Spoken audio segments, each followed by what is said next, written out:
Hi, everyone. Welcome to the Big Fly Baseball Show. I'm Victor Rojas. So glad you can join in and listen in to what's going on as far as baseball is concerned, as I have it in my head anyway.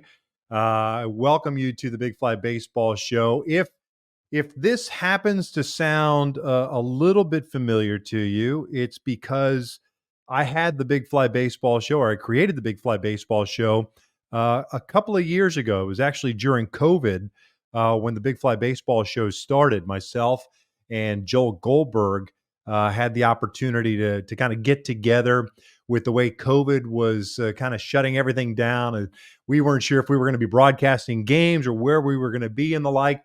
So we created the Big Fly Baseball Show really just to pass the time. And we did it on a daily basis. And we did it for, I think both of us thought, much longer than we anticipated before the 60 game schedule was unveiled. And obviously we both had to go to work, but we continued the show until the end of the year, and then decided to kind of postpone it for the off season. And then as everything kind of got back to normal, I went in a different direction. The show just kind of went by the wayside. And so I've been thinking about doing something related to either bringing back the podcast or doing a show for a while. And I didn't know the best way to go about it, what the content was going to be. But I really wanted to kind of just be a little bit more of a voice in and around the game, if possible, and share my experiences, share my thoughts and opinions. And I think, over the last several months, I've become a little bit more vocal, if you will, and yeah, especially on social media, especially when it comes to, uh, you know, calling out some nonsense. And that's kind of who I am. That's kind of who I've always been. I try to be as honest as possible with the audience when I was broadcasting games. And I've never, if anybody knows me, they know that I am one of those individuals that will always speak my mind. I think that it's I'm not a big believer in gray areas, so it's kind of black and white for me. And so that's usually where I fall. You kind of know where I stand on things, and that's the way I've always been. So that's kind of the premise behind the Big Fly Baseball Show. It's going to be a podcast. I'm planning on doing it weekly. I may have a co-host at some point. I'm not sure. I think right now I'm starting it off on my own, kind of going old school, like the old minor league days when you had to call all these innings by yourself. So I'm kind of used to that. And the other thing that I want to do, or I'm planning on doing, is doing more live shows, whether it's on X or on YouTube, on the Big Fly Baseball Show YouTube channel. And those live shows would be more of either this or Q&As. Might even do some game casts, and that's where I think that is my sweet spot. Is doing in-game things. So I think I'm probably going to partake in some of those. So, like I said, listen, there's a ton of great voices out there. There's a ton of great shows out there. A lot of opinions and the like. I'm going to touch on everything, whether it's good, bad, indifferent. You'll know where I stand on things. And the other thing that I want to talk on is not just on Major League Baseball. If there happens to be something going on in college baseball, there's something going on the amateur side, whether it's through myself, through our guests, and the like. I think if I can shed the light on something, or have a guest shed the light on a particular topic, then that's what we're going to do here. So it's kind of free flowing. Just no ands, ifs, or buts about it. I'm not a big individual of planning out shows, and I have some talking points that I'd like to touch on in today's inaugural show. But just to kind of see how it goes, and hopefully you'll follow me on the social media platforms. On X, I'm at Victor Rojas, and pretty much everything else is Victor Rojas 29 as far as Instagram or TikTok or Snapchat or anything like that. So I tried to keep it as consistent as possible. So if you're listening to the podcast, welcome. You can find the podcast on Apple Podcasts, Spotify, iHeart, Odyssey as well. You can also find it on Amazon, and then of course do the show itself, the video side. If you want to watch the show, and I know a lot of people like to do that as well, uh, you could do that on the YouTube channel, the Big Fly Baseball Show YouTube channel. I'm sitting here in my home in Southwest Florida. This is my office. There is a Yankee uh, uh, frame behind me. It's not because I'm a Yankee fan. That is a Don Mattingly jersey. Don Mattingly is one of my favorite players growing up, and I named my daughter Mattingly. That's him and her in the picture there. And Don was kind enough to sign the jersey to my daughter. That was a picture when he was managing the Dodgers. So I do have a Shohei Ohtani here, Ken Griffey Jr., Mike Trout. I got my dad's jersey when he managed the Angels, the old number 2 Angels jersey that's hanging up across from me. So welcome to my humble abode. And like I said, mi casa, su casa. I love feedback. I love talking to fans. If you got something to say, cool. I'm of the opinion that it's okay to uh, obviously contradict or have an opposing opinion of what I say. I'm not a big believer of what I say is right. I'm just giving you what my opinion is. That's simply it. And if you have a differing opinion, cool. I have no problems with that. And oftentimes I will respond that way through social media. I'll just say cool, and that's it. I don't need to engage in fight or war of words with individuals. I just I try to keep it as sweet and short as possible, and hopefully you'll like it. If you never heard of me, no problem whatsoever. I'm one of those guys that kind of been in the game my entire life. My old man played for 16 years in the big leagues. I played collegiately. I played professionally. I served on the Marlins inaugural coaching staff as a bullpen catcher in '93. Got into the front office side of things and started working in different sports. Decided I wanted to get into broadcasting at the age of 32. I did 2 years of minor league broadcasting. Then I did 18 years as a Major League Baseball announcer with the Diamondbacks, Rangers for 5 years, MLB Network. And that was a short stint, about 13, 14 months before I got hired by the Angels. Did 11 years on TV, working with Mark Gubiza. And then I went off and became a president of a minor league team and did that for 2 years. And since then, just been hanging out, enjoying the family, and watching a lot of baseball and taking it all in. So that's my introduction. That kills about 8 minutes of our show. The point of the show too is I'm not going to do. I do an Angels Win podcast. Having spent 11 years with the Angels and having played in their minor league system, I'm kind of partial to that team. I grew up in Kansas City, so I'm partial to the Royals as well. And that Angels Win podcast is really kind of a long form, if you will. This to me is going to be, hey, these are my opinions. These are my thoughts on some of the things that are going on in the game today, and leave it there. If it goes 20 minutes, it goes 20 minutes. If it goes 45 minutes, it goes 45 minutes. I have no time cues that I got to hit.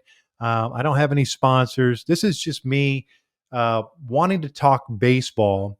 Since I already do it in short form on social media, I figured why not at least put it out there from an audio perspective, from a video perspective, so you can get to know me a little bit more and understand my passion about the game of baseball.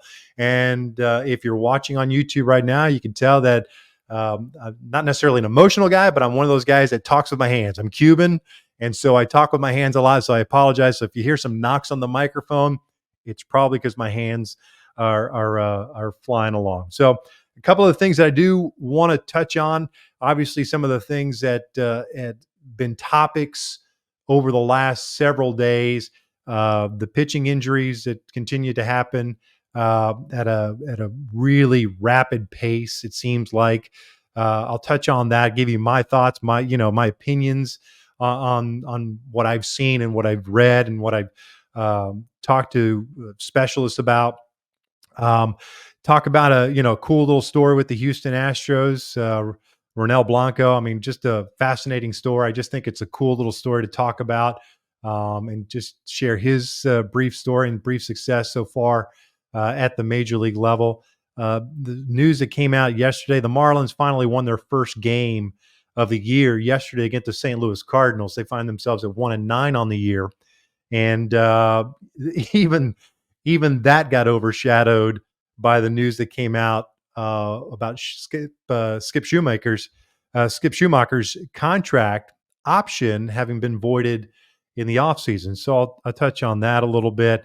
Um, Angel Hernandez continues to make things interesting for himself as well as Major League Baseball, and so I'll provide you couple of nuggets on that, and then touch on just a couple of other things, whatever pops up, and then call it a day. So that's it. Welcome to the Big Fly Baseball Show. I'm Victor Rojas, your host, and strap it down. Let's have some fun talking some baseball. We just finished our very first full week of baseball. You know that the season started in Korea with the Dodgers and the Padres. About 10 days later, on a Thursday, Major League Baseball had its opening day, and then last week the first full season. And I don't know that there are, as you look at the standings, you got the Rangers in the West leading it. East is led by the Yankees. Guardians leading the Central in the American League. National League, you got the Braves leading it. Pirates leading it in the Central, and then the Dodgers leading the West. The one story that stands out to me right now that I think is kind of cool is the fact that the Pittsburgh Pirates are leading the National League Central at 8-2. They are getting some timely hitting. They seem to be doing late. They seem to be doing it kind of having fun. I mean, there's zero pressure on the Pittsburgh Pirates to win anything, to as far as the expectations are concerned. And mind you, it's 10 games. And I know everyone gets really excited about how a team starts, but this is fun to watch. I like watching teams that aren't supposed to be doing anything all of a sudden evolve into a fun team to watch. And hopefully, especially with all of the young players that the Pirates have, that they can kind of keep this and make this interesting. The Central, both the American League and the National League, always seems to be up for grabs. And I think that's going to be the case. I mean, the Brewers, early on, their offense seems to be fun to watch. Cubbies are all of a sudden, kind of an interesting mix there with Craig Counsell taking over this offseason after being in Milwaukee for so many years. I don't think the Reds are going to be much of a factor. The Cardinals have some starting pitching questions, and I just think their direction is kind of a mixed bag right now. And so I think that's what makes that Central in the National League interesting, especially with the Pirates start. American League Central, I like the Tigers. I think it's fun to watch them. I like the Royals, what they do, and they've added some veteran players to their mix of young players as well. Bobby Witt Jr. is a freaking stud. I think he is going to be fun to watch for years. And hopefully he can bring another championship, or at least the excitement of a championship, back to the Kansas City area. And like I said, I grew up in Kansas City, so I'm somewhat partial to that organization. And so, I'd like to see some success kind of back in the heartland of America. So that's kind of where I sit with the Royals. As far as everything else, I'm not surprised. Maybe a little bit about the Yankees start with Garrett Cole going down. What's the rotation going to do? Loizaga going down. He's going to have, I want to touch on the injuries pitching. Loizaga is one of the guys also that got shut down for the year and is going to have Tommy John surgery. But their offense has done it. And it's been guys like Volpe that have stepped up. Gleyber has stepped up. Oswaldo Cabrera stepped up. It's been fun to watch those guys all of a sudden, because Aaron Judge is off to a little bit of a slow start, although a couple of home runs now. He's starting to swing it, and you knew he would. Giancarlo Stanton hit a mammoth grand slam in yesterday's contest and against the Toronto Blue Jays. So you wonder if he starts to get going. So it's the Yankees are the Yankees, 8-2. Red Sox took 2 or 3 against the Los Angeles Angels. They find themselves at 7-3. Little bit surprising for me, just considering where they were this offseason. It looked like an organization that wasn't sure which direction they were going to go in. But they're off to a pretty good start at 7-3. And then you got the Orioles at 5-4. And I think that there's just too much talent on that Orioles team to be at 500 and hovering at 500. They'll find their way. Again, it is early in the season, so there's zero need to panic if you are a fan of, let's say, the Houston Astros. I mean, I guess you could panic if you're the Houston Astros, just because you are without Jose Urquidy, you're without Justin Verlander, and the bullpen's been a little shaky, and so you wonder what's going to happen there. But I still think with the depth that they have in their lineup, they will figure it out. Verlander is going to be coming back. And you at some point, with the history that this club has had, that they will have the potential to kind of figure it out and right the ship.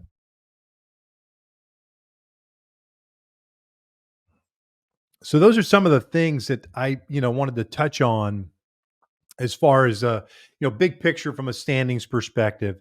As far as stories are concerned, and speaking of the Astros, I think the story of Ronel Blanco is fascinating. This is a young man who is now 30 years old. And if you haven't been paying attention, and it's easy to get caught up in your team or whatever that's going on. This is such a cool story. A guy that did not sign a professional contract until the age of 22. He's from Santiago in the Dominican Republic. And as you may or may not know, as far as international free agents and as it relates to Latin America, most of those kids get signed at an early age, whether it's 16 and in negotiations and above. And it's my little mind boggling to see a guy out of the Dominican Republic get signed at the age of 22 and go through the challenges of just kind of going through the minor league process and sucking it up, and then getting, having one season shortened because of COVID or wiped out because of COVID. Then somewhat of a shortened season the next year when minor league baseball restarted. But just a phenomenal story for him to come up. And in his first start, and the only reason he is in the rotation is because of the aforementioned injuries to the starters for the Houston Astros. And he goes out in his first start this year and throws a no-hitter and looked phenomenal. And then last night in his start on Sunday Night Baseball on the road against the Texas Rangers, he goes out and holds them hitless for an extended period of time till about the sixth inning, and then ends up giving up a base hit and picks up the W. I think baseball needs more of these type of stories. And I will give credit where credit is due. And it's never easy to do an interview with a Latin player or Japanese player, Korean player, where you've got to ask the question in English, ask the question in Spanish, as in the case of Ronel Blanco last night with Eduardo Perez.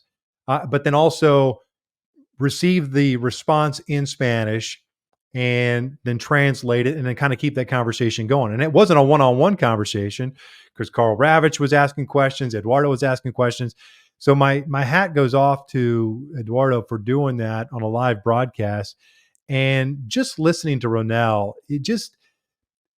I love the fact that just how humble he is and how he realizes how fortunate he is at this point and just taking advantage of the opportunities presented. And I just think it's a phenomenal story. He's signed for $5,000 out of the Dominican Republic. A guy working at a car wash, just trying to make ends meet at 22 years of age, gets to the big leagues, throws a no-no, takes a no-no deep into the game in his second start of the year. And I think it's just a fun story to continue to follow and how it evolves, especially when they start getting guys back from the injured list, the Astros, that is. What they do with Ronel Blanco is, as Eduardo said last night jokingly, it's going to be tough to take him out of the rotation considering the job that he has done. On the pitching front, obviously, Saturday was the day that a number of stories came out as far as injuries were confirmed, really. I mean, it was the triumvirate of Jonathan Loizaga, Shane Bieber, and Spencer Strider, all three being shut down. Loizaga has a tear in his UCL. He's going to have Tommy John surgery. Shane Bieber's going to have Tommy John surgery. And Spencer Strider, as of yet, has not been determined what his course of action is going to be. Spencer had Tommy John surgery in 2019 while at Clemson. So this would be his second go around.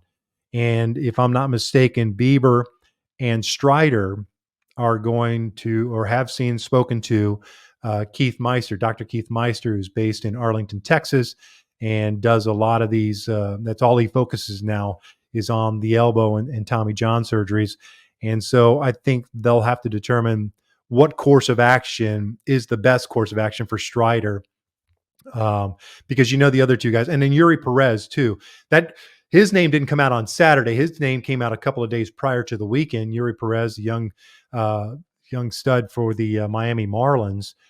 He is going to have Tommy John surgery if he hasn't already had it, and so he'll be out for an extended period of time till late 25, if not into 26. But it is an epidemic that is going on in Major League Baseball as far as the big name guys. What doesn't get talked about enough is the number of arms that get hurt every year in minor league baseball. Because I think, as someone who follows, I've worn both hats, right? So I've been in Major League Baseball and I've worked in minor league baseball.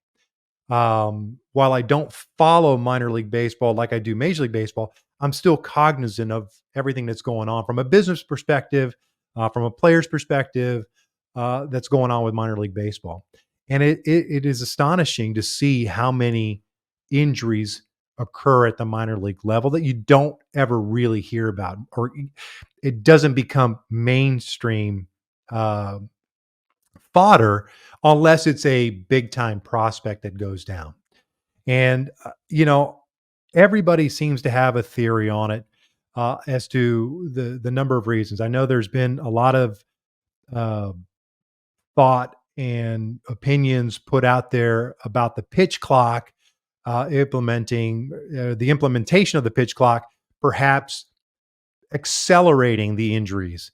I don't know that to be the case. Do I think that a shortened amount of time between pitches is beneficial for a pitcher? I don't believe that. I think the more rest that you get between pitches, the better. But I don't know that the pitch clock per se is the one culprit that you can all point to and say, well, this is happening because of the implementation of the pitch clock. You can make arguments about the pitch clock and how it relates to, like I said, the downtime between. But I don't see a direct correlation, and therefore don't want to throw my hat in the ring on that argument and say, "Well, it's totally the pitch clock. The game is screwed up, and that's the way things are going, and it's a shame of it." I think there's way too many other things that are impacting these injuries, and they're happening at a far too frequent nature, especially at the youth level. And, I have a son who's 18 years old, is a freshman in college and playing baseball, albeit injured right now, but he's playing. And so I've just gone through the last several years of the youth baseball thing, and including coaching him one summer, assisting coaching him one summer. and being a part of it. And it is crazy to see some of the things that you end up witnessing in youth baseball, especially from a travel perspective, the overuse of pitches, the constant schedule of year-round baseball, the chase of velocity, the chase of spin. Some of these, whether you, yeah, I believe I put a tweet out the other day about pitching labs. How are these pitching labs helping, or how they look now? And I meant that from the standpoint of that the pitching labs a should be used, and I think for the most part are used to find the most efficient way for the body to move from a pitching perspective, and in hopes that you limit as many injuries as possible. And so it was somewhat tongue in cheek. It was somewhat of a shot, um, and I say that because a lot of these velocity driven mindsets or philosophies need to kind of be toned down a little bit, especially when you see so many kids at a young age posting on social media these pull down exercises where they sprint towards a net and fire a baseball as hard as possible.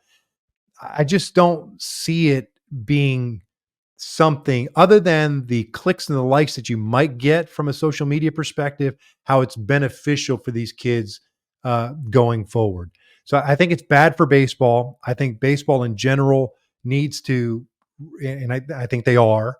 You had the battle of press releases that were put out by the Players Association complaining about the pitch clock, Major League Baseball countering with its press release over the weekend about how it's not necessarily correlated to the pitch clock, that they've done research working with Hopkins. And I think there at some point, for the betterment of the game, really need to tone down or try to figure out, not tone down, but figure out a reason why this continues to happen at such a high rate. And I know that the chase for the almighty dollar is the ultimate thing. As a youth player, you're chasing the money at the collegiate level, right? You're chasing the scholarship, you're chasing NIL, although NIL is not that big of a player in baseball as it is per se in basketball or football.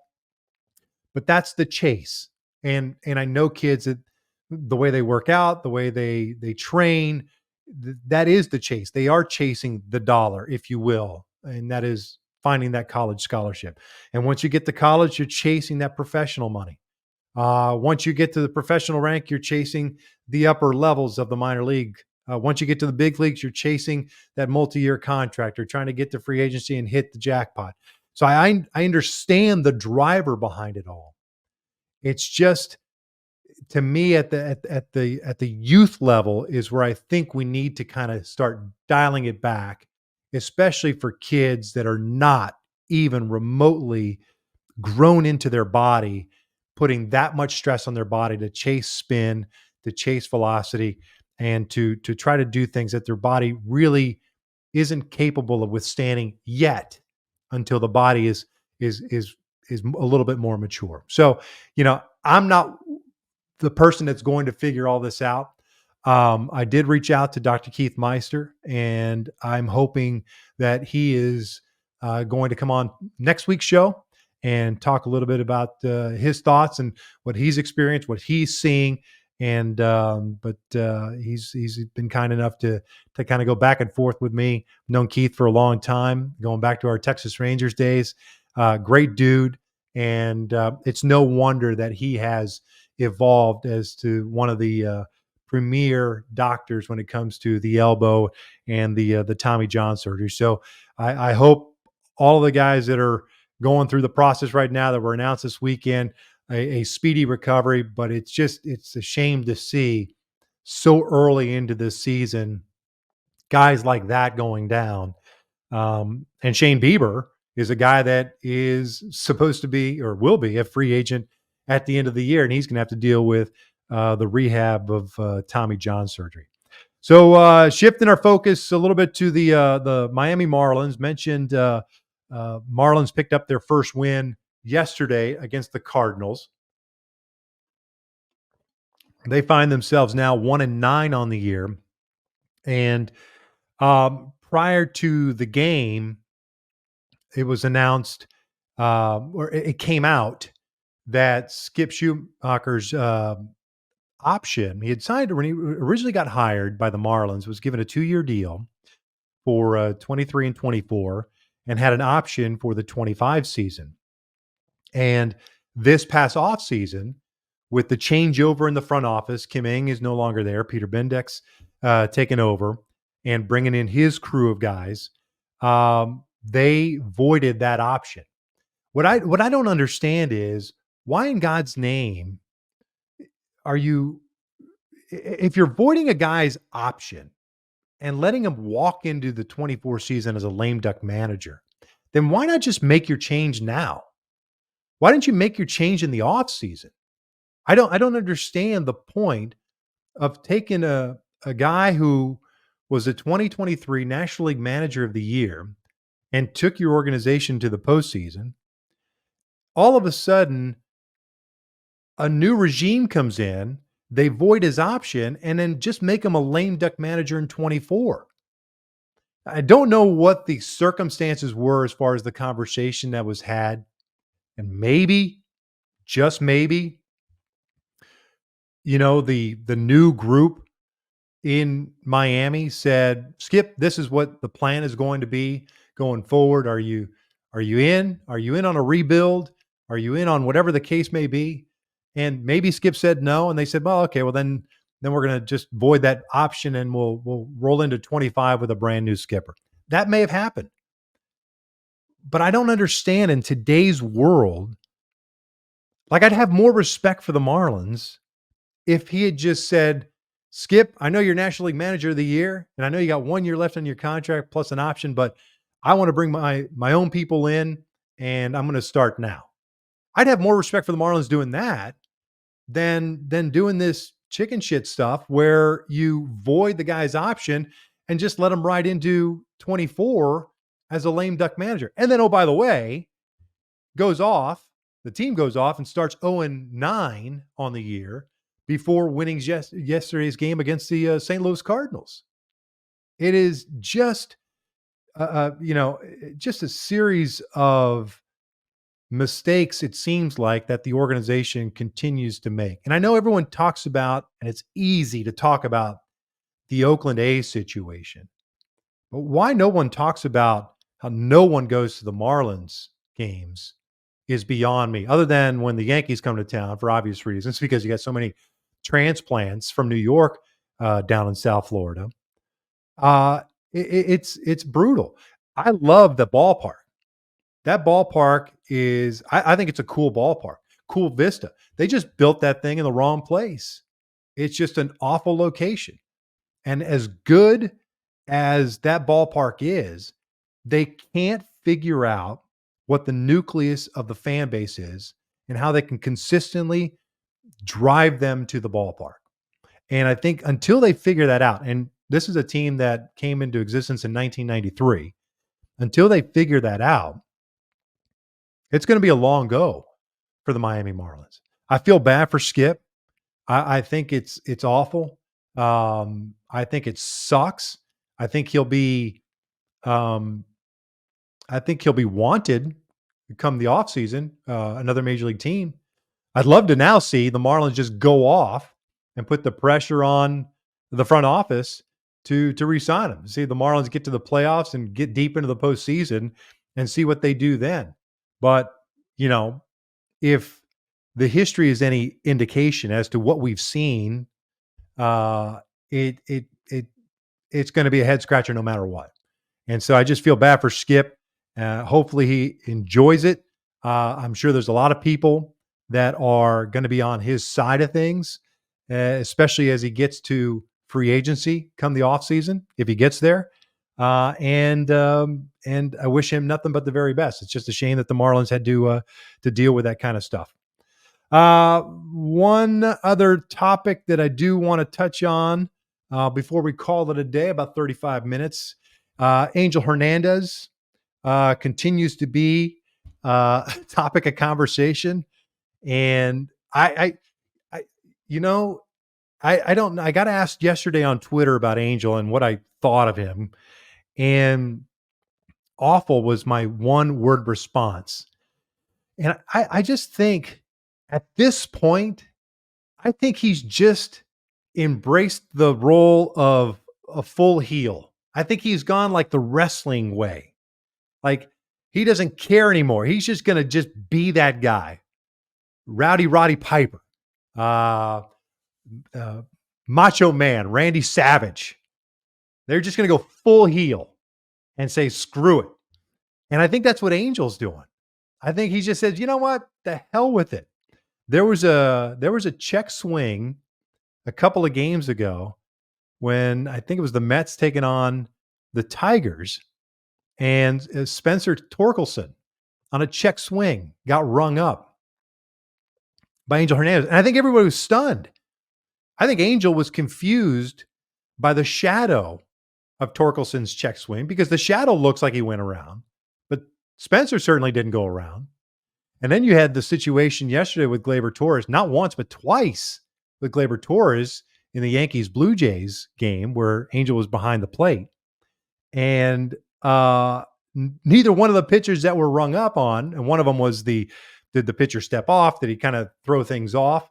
None of the pitches were strikes on the called third strike, which was unbelievable.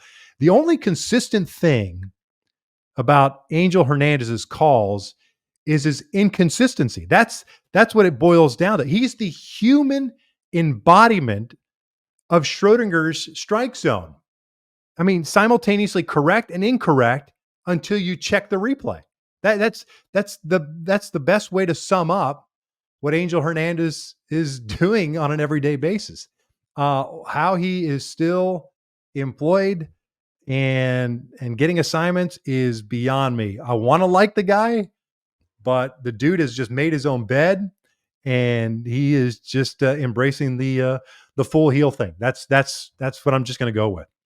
Lastly, if you're watching on the YouTube channel, you see me. I'm sporting my Atlanta Braves 1974 Hank Aaron jersey. Today, April 8th, is the 50th anniversary of Hank Aaron hitting home run number 715, surpassing Babe Ruth's 714. That was April 8th, 1974. Hit it into the bullpen in left center field. I think it was Tom House of the Dodgers who got the ball. And it's something that should be celebrated every year. Hank Aaron, to me, is, I know I said early on that Don Manning was one of my favorite players. I love watching Hank play. I remember as a kid, one of my first memories of being at Royal Stadium, and it'll forever be Royal Stadium to me. I can't wrap my head around Kauffman Stadium. Was watching my dad play, but it was at the end of Hank's career, and being able to see him batting with the Milwaukee Brewers. I just thought that was the coolest thing in the world. And, I figured I would cheers to him. God rest his soul, a great spirit, an unbelievably talented human being. And on this 50th anniversary of Hank Aaron hitting his 715th home run, I say happy anniversary to the Aaron family and to Major League Baseball. That's it. I'm going to wrap up today's first inaugural resurrection of the Big Fly Baseball Show with that Hank Aaron note. I hope you enjoyed. Be sure to check me out on the Apple Podcasts, Spotify, any of the podcast platforms, Odyssey, iHeart, Amazon, and then of course the Big Fly Baseball Show YouTube channel is also going on. And like I said, we're going to be doing a lot of different things this year, and I hope you enjoyed it. Love to have your feedback. Follow me on Instagram or social media, anywhere, Twitter, TikTok, it doesn't matter. Snapchat, Victor Rojas on X, and then Victor Rojas 29 on all the other platforms.